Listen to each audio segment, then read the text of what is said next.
Bismillahirrahmanirrahim. Alemlerin Rabbi olan Yüce Allah'a hamdü senalar olsun. Salat ve selam gönülleri fetheden, alemlere rahmet olarak gönderilen ve en güzel örnek olan gözümüzün nuru Hazreti Muhammed Mustafa Aleyhissalatu vesselam ehli beytine, seçkin ashabına ve onun yolunu kıyamete kadar sürdürenlerin üzerine olsun. Estağfirullah. Şüphesiz biz sana apaçık bir fetih verdik. Fetih suresi. Vallahi sen Allah'ın en hayırlı beldesi, Allah'a en sevgili topraksın. Eğer senden ayrılmak zorunda bırakılmasaydım ayrılmazdım. Efendimiz Aleyhisselatü Vesselam. Mekke, Hazreti İbrahim Aleyhisselam'ın tevhid inancının sembolü olan Kabe'yi oğlu Hazreti İsmail ile birlikte inşa ettiği, Peygamberimizin kutlu doğumuna yakın bir zamanda ebabil kuşlarıyla Ebrehe ve ordusunun darmadağın edildiği, Hazreti Peygamber'in doğup büyüdüğü, gençlik yıllarının geçirdiği ve vahyin indiği kutsal bir şehirdir. Oku emrinin verilmesiyle birlikte vahyin nuruyla nasiplenen Müslümanlar kendi öz yurdunda garipsenmiş, türlü türlü eziyet ve işkencelere maruz kalmış, kendilerine boykot uygulanmış ve bu kutsal şehirden zulmen çıkarılmışlardır.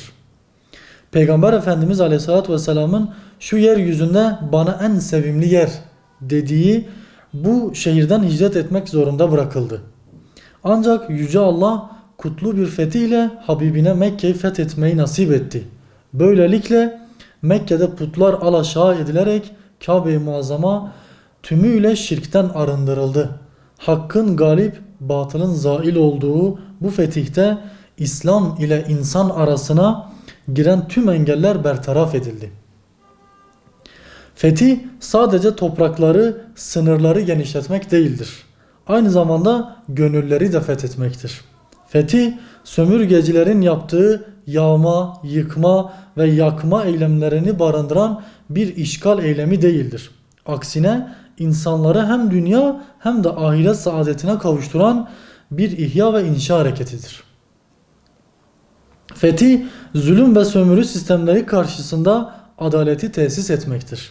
Fetih, kötülüğe bir set olup iyiliğe açılan bir kapıdır.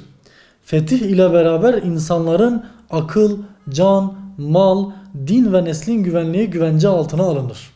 Bundan dolayı Mekke'nin fethine sadece tarihi bir olay penceresinden bakmamak gerekir. Böylesine fetih dolu bu günlerde maalesef yılbaşı adı altında büyük günahlar işlenmekte, İslam'a, gelenek ve göreneklerimize uymayan adetler türetilmektedir. Peygamber Efendimiz kim bir kavme benzerse o da onlardandır. Hadisi şerifin hakikati unutulmamalı ve yılbaşına kutsallık atfedilmemelidir.